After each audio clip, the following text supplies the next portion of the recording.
Dying Light is by Polish game developers Techland and was published by Warner Bros. Interactive. The game was originally released in 2015 for Windows, Linux, SteamOS, PlayStation 4 and Xbox One. In February 2016, a major DLC expansion titled The Following was released, with a compiled physical release titled Dying Light The Following Enhanced Edition also released at the same time. My original intention for this video was to do a lessons learned from and look at the survival skills displayed in Dying Light or that could be extrapolated from it if the game were our only source of reference. I'm by no means a video game journalist, and it's not my intention here to review the game, but my first playthrough of this game lasted 74 hours.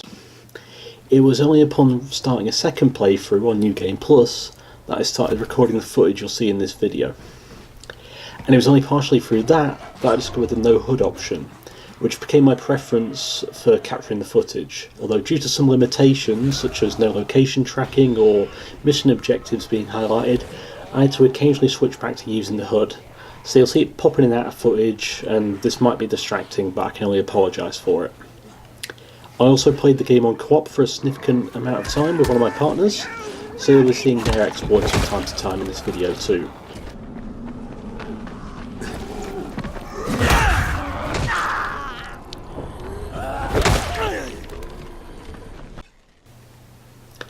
Dying Light as a game is one I find very difficult to categorise. Wikipedia defines it as an open-world, first-person survival horror action-adventure game. The truth is, the game dips into all these areas at various points. While it is an open world, it's only within the confines of a quarantined city containing two distinct districts. There's the slums, an area of largely impoverished housing, although there are some infrastructures such as petrol stations, apartment buildings, supermarkets and a railway network.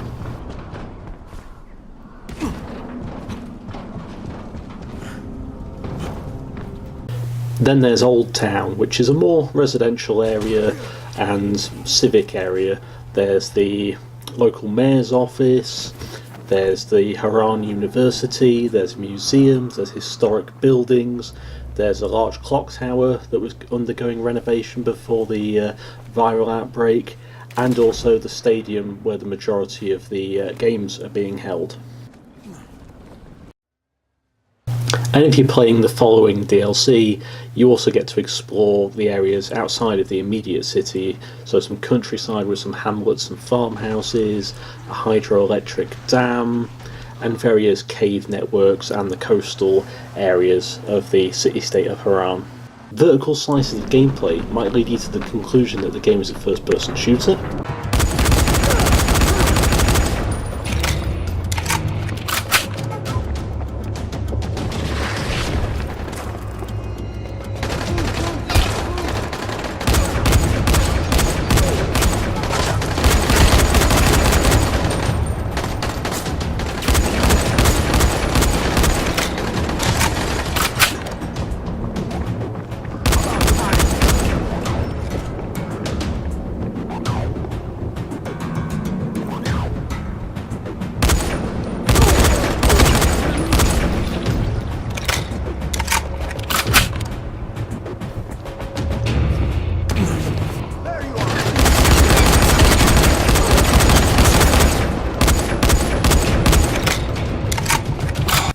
Survival horror.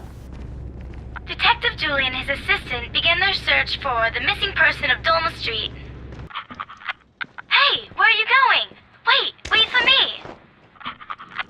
Detective Julie's partner has left the area of investigation, no doubt in pursuit of some clue. It appears that he's gone down to the basement. I'm following his lead now.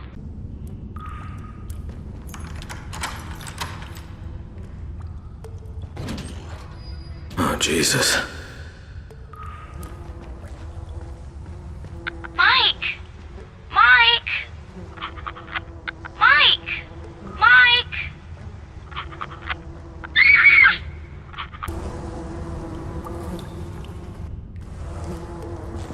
Meat! Meat! Meat! Meat! Action adventure. Beautiful weather. One day I'm gonna do this and end up landing on a bag of rusty knives, I just know it.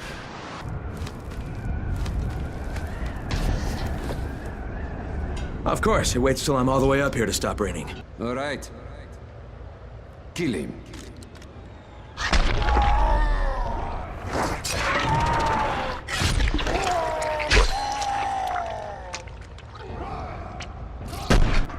Some might think it unsporting of me, taking aim at you like this. I liked you better when you didn't talk so damn much. The game also includes soft RPG elements with a character upgrade tree. There's also item crafting present, like how you can take a scavenged bottle and scavenged alcohol and make a Molotov cocktail.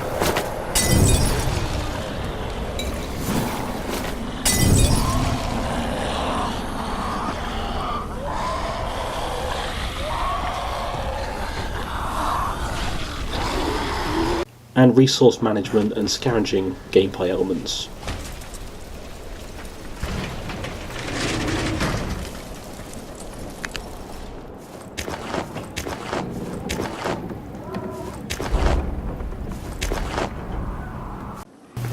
And it's the sum of all these different parts that make Dying Light such a fun game to play. And you've already seen a lot of the gameplay from the footage I've chosen to show you guys so far. But that's not why I fell in love with the game. The reason I fell in love with the game and wanted to do this video was because of something a little bit different. Welcome to the independent city-state of Harran. Harran is one of my favourite fictional locales, up there with the Grand Theft Auto 3 incarnation of Liberty City. Unfortunately, while the city was hosting the 2014 Global Athletic Games, a large-scale outbreak of what would later be known as the Harran virus occurred. Supplemental material from the novel Nightmare Row shows the outbreak became widely known during a parkour event as part of the games in the city stadium. Although there's some evidence to suggest that government, police and health officials had an indication of the possibility of an outbreak occurring before this time due to some reports of violence and rabies-like symptoms displayed by the initial viral carriers. Harran was quickly placed under quarantine to reduce the exposure of the virus to the rest of the populated world. By the time the player character, Kyle Crane, enters Harran, the city has been in a state of quarantine for 2 months, with limited contact from the outside world and scattered humanitarian aid from the GRE, the Global Relief Effort. Why do I like Harran so much? Simply because of the environmental storytelling present in the game. 2 months is a long time for regular humans to survive in a walled-off environment, with victims of a virus that turns into something resembling zombies. And all over the city there's snippets of these people's stories. The reason I considered doing this video in the first place was due to one side quest that really struck a chord with me. Kyle Crane is asked to investigate an apartment building of survivors that are broadcasting a repeating message over the radio, but is otherwise not responding to inquiries. The superintendent Hansen is an electrical engineering specialist, and has been protecting the building from zombies by rigging the surrounding scaffolding with an electrical current. It's not until Crane has deactivated the electrical current that he's able to climb the building and investigate the fate of the Hansen crew survivors.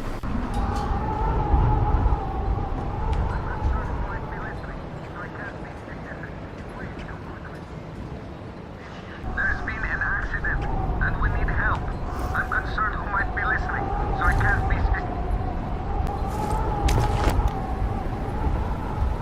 This is Saref. It seems we've run out of options. 2 weeks ago, Hansen fell off the scaffold right after switching on the security system. But now the entire building is electrified, and we've been trapped up here ever since. No one's responded to our distress calls, and we've run out of supplies. The only thing left is some cyanide that Hansen thoughtfully brought with him. Anyway, given the choices, we've all decided to go this way. There was talk of trying to go cannibal, but then we'd just be smarter versions of biters. Better this way. Besides, how smart are we for allowing Hansen to leave us stranded up here in the first place? Thanks for finding us, whoever you are. Sorry for the mess. Seraph? Hassan? Harran is littered with grim stories like this, some without definitive answers, leaving it up to the player to develop their own headcanon and interpretation of what events actually transpired. It's even possible to find Hansen's body, complete with his keys, which unlocks a rooftop storage room, implying the survivors wouldn't have needed to sacrifice themselves in the first place had Hansen not fallen off the roof and doomed his group.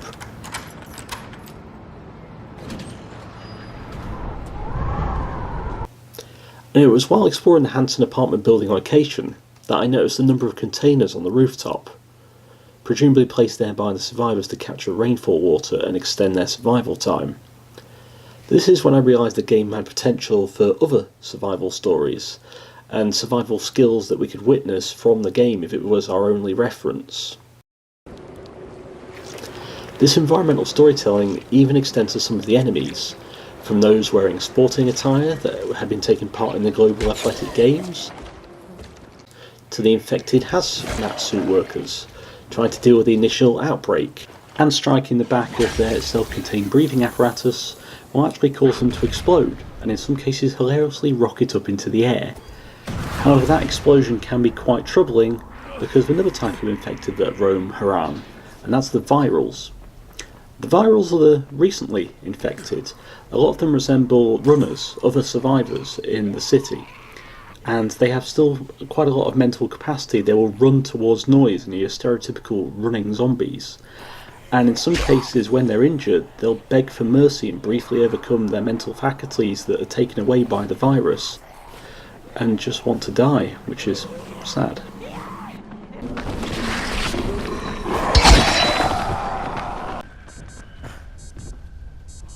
But Zoe, I hear you ask, why is the game called Dying Light? Well, to answer, the day-night cycle is there mostly for the volatile. The volatile is another type of special infected. We don't know much about this one. They are a bit of an enigma, but they're very similar to the witches from Left 4 Dead or the Reapers from Blade 2. They come out at night, hence why the nighttime cycle is so bad, and they're very, very strong, taking many hits from strong weapons, can kill the player in a few hits, have parkour skills equal to the player, and will even spit acid if they can't physically reach you. They are quite dangerous, and their only real weakness per se is a sensitivity to UV radiation, be that from the sun or from things that emit UV. So most survivor groups in the city of Harran will fortify their shelters with UV lights, and you can get things like UV flares and a UV torch to keep the volatiles at bay. That's why you don't see much gameplay of me playing at night. I like to survive. So now that I've wasted 14 minutes of your time establishing the setting and showing some of the gameplay, what are the lessons we can learn from Dying Light? Well, obviously in some of the clips you've already seen, signalling is everywhere. Messages wrote on roofs, banners hanging off of safe houses, and in one case there's even a survivor who's injured who used a smoke bomb to signal for help. And when you look at the setting of the game, this walled off city, completely cut off, then things like engineering become a very important skill, and you can find NPC characters repairing tools in safe houses, and even things like the UV lights look very much jury-rigged to keep out the volatiles. So repairing things, because that's all you've got in that enclosed environment, and it's also a closed economy because only the things that were in the city when it went under are actually still present. That's how one merchant can somehow charge $500 for a single arrow. Here, I've got a special deal for you. Thank you. So if we're going to learn any lesson from Dying Light, being able to manufacture and make and repair your own tools and equipment is a very important skill indeed. I want to get away from gear and equipment and talk about another survival skill that's in Dying Light, and that's morale. Now, morale's a very important survival skill. It can focus you on your next objective, it can take your mind off dark thoughts, and it can be a very fortifying experience. Now, in Dying Light, there are people that resort to alcoholism, there are smokers struggling with the lack of supply and demand of cigarettes and that kind of addictive personality. But I want to talk about crayons. You found some crayons! Oh, fantastic, you're the best. The kids are gonna lose their minds. But in a good way. Dying Light has children in it. And this isn't the type of zombie survival where the children are just there exclusively for child zombie, oh my god, jump scare. They're actually quite important. And a lot of the adult characters in the game are going to great lengths to shelter the children, both physically and emotionally and mentally. There's small schools that have been set up in survival districts. And one of the side quests that Kyle Crane does is go and collect crayons from a local school, which are given to the children as a morale boost, and they actually thank Kyle Crane by making little graffiti drawings on his room in his settlement. And I just wanted to point that out because, you know, usually when you see children in zombie stories, they are there as a shock horror. That's not saying Dying Light doesn't go for the shock horror, as there is a zombie type that is based on a zombified child.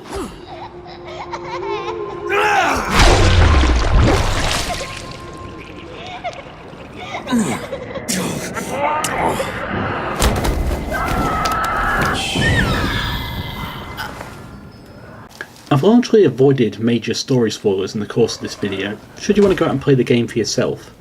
But let's talk briefly about the skills displayed by Kyle Crane.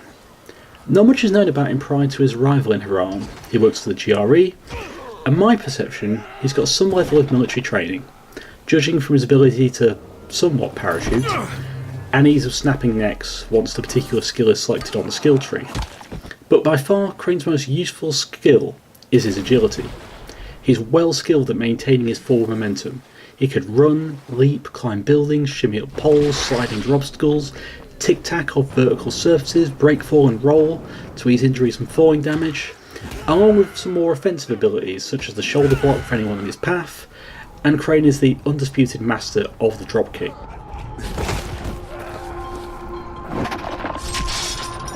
Crane's abilities show how important a baseline level of fitness can be in any scenario.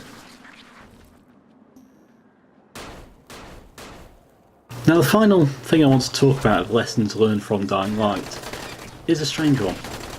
When you, the player, and the character enter Harran for the first time, it's an alien city. You don't know where anything is, you don't know what's safe, what's not, where routes go.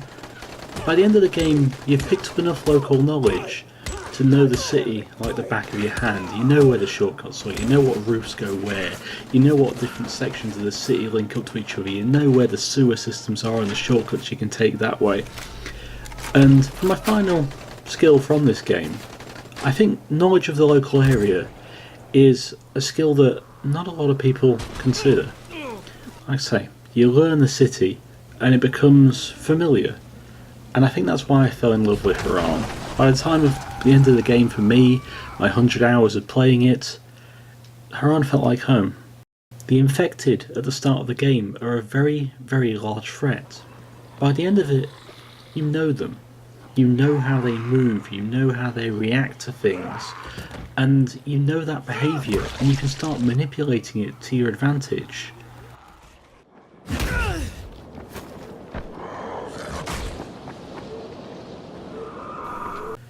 As Harran the city feels like home, you can understand why the other survivors in Harran are still there, why the ones that haven't committed suicide are still living with essentially the Walking Dead. Because they've adapted to this new ecosystem, they've adapted to this new way of living, and it's not just surviving, they're thriving. Hey everyone, Zoe here.